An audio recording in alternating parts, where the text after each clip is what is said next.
I am going to make y'all my grandmother Hiers' carrot cake. And I'm actually making this, and I'm happy for y'all to follow along with me. I'm making this to take down to Jamie's chicken box because I think his guest would love to have something a little more retro because I used to make these for the bag lady.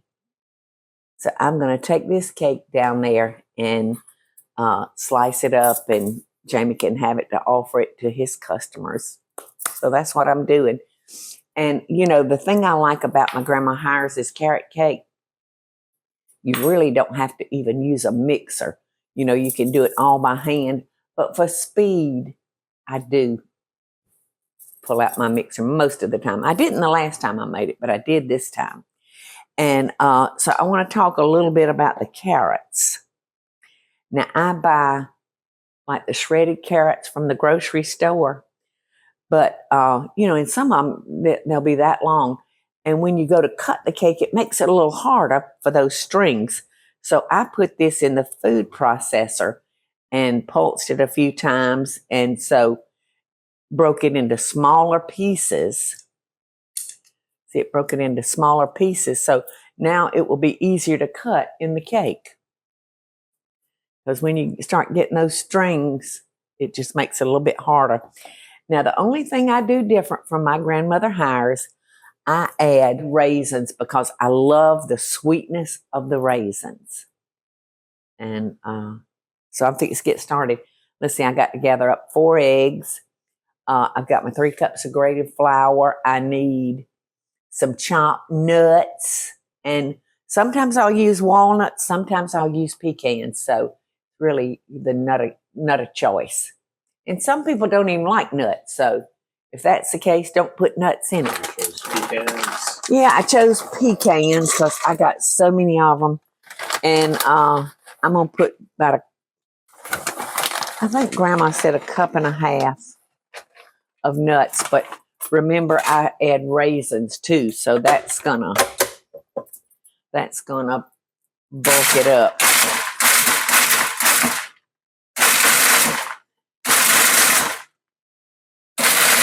And I usually need keep my nuts, y'all, really chunky.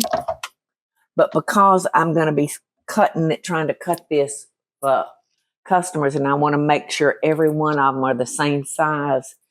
And sometimes cutting through big old chunks of nuts is real hard too. So I'm going to do that one more pump. Okay, I think that's going to be perfect. Well, y'all, I just realized that I do 2 things that's different from my grandmother. You know, I add raisins, as I told y'all, and I also add vanilla flavoring. And she did not do that, but, you know, I love my vanilla. And I told you that I'm just beating my eggs up a little bit to get them going. I told y'all that you really don't even have to pull out a mixer, but I'm going to just for speed's sake. So I've got my plain flour, my baking soda, my salt, my cinnamon, and my sugar all in here. And I just want to take a whisk and go through the dry ingredients, and that helps break up any chunks that you might have and just gets that soda and cinnamon mixed all in. All right. So I've got my eggs. It's funny, I could do this in my sleep, but then I'm scared I'm not doing everything I'm supposed to do. All right, so I have got my 1.5 cups of oil, and that's what makes this cake so stinking good. Anytime you find a cake recipe using 3/4 to 1.5 cups of oil, you just know it's going to be delicious and it's going to be moist.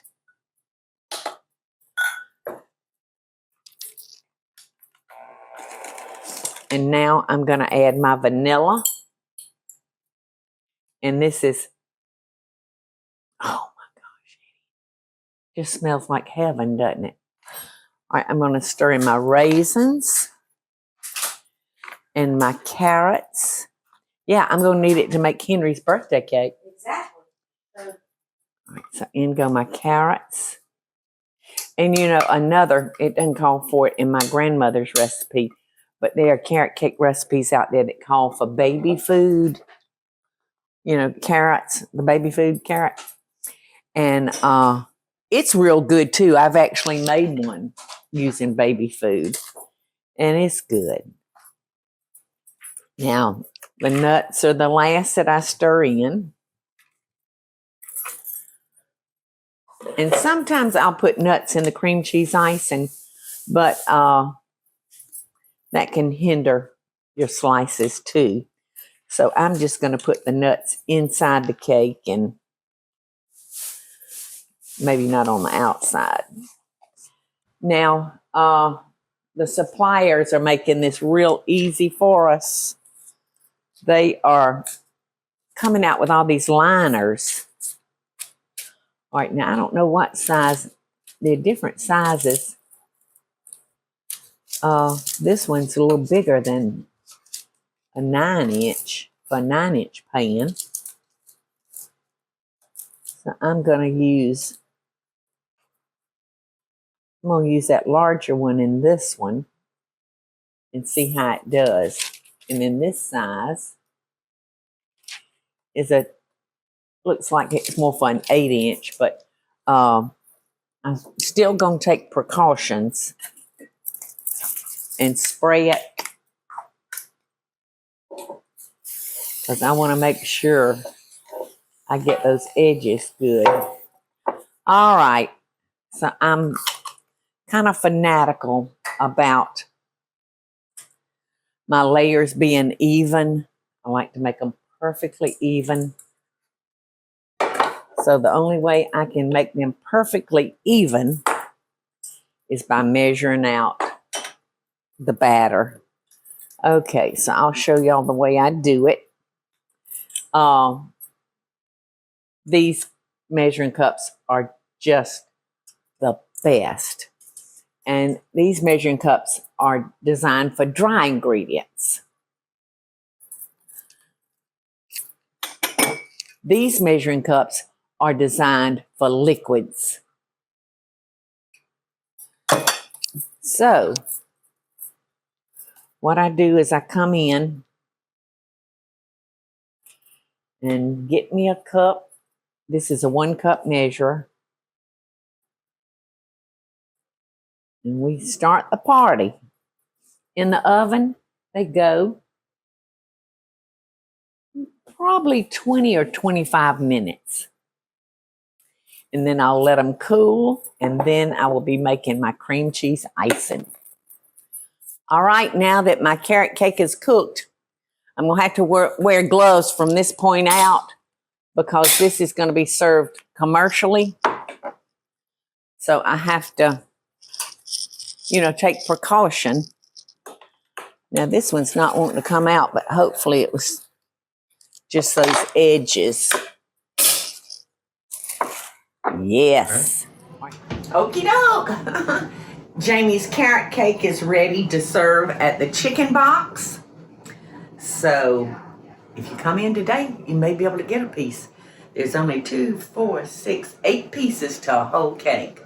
So, come on in and get you some of Grandma Hiers' carrot cake.